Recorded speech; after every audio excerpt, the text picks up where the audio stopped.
Agimat ni Paraon.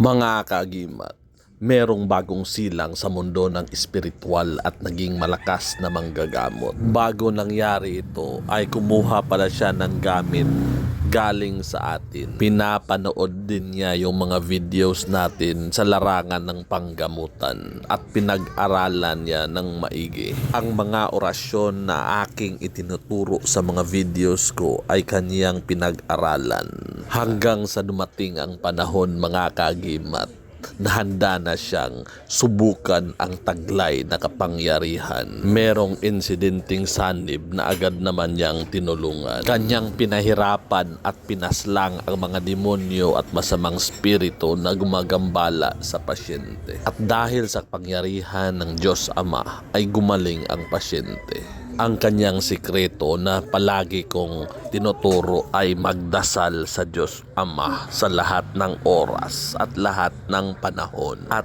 pagsikapang maging mabuting tao at sundin ang utos ng Diyos Ama. Kapag nagawa mo ito ay magiging mas malakas ang iyong spirito at ito ang mensahe sa bagong albularyo. Sana ay magawa mo rin ito. Ito ang sabi niya. Good AM, sir.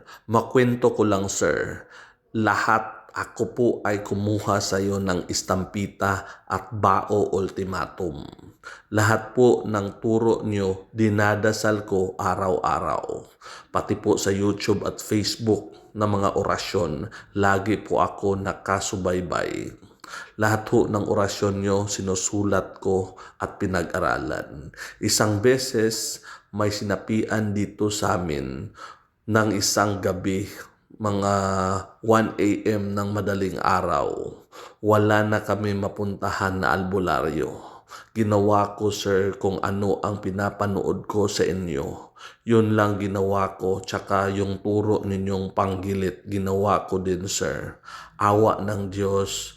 Salamat sa Diyos, sir. Naging okay ang lahat. Ipapasa ko po sa iyo ang video. Isa pa. Huwag mo sakalin. Isa pa. Papatayin kita dyan. Labas dyan. Unlock. Ba't ka nalilisik? Kaya mo ka? Ha? Kaya mo ka?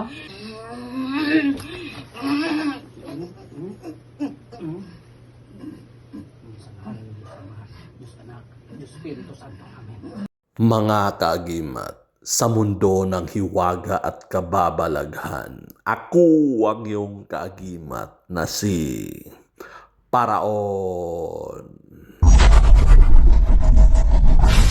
Marami pong salamat sa inyong panunood.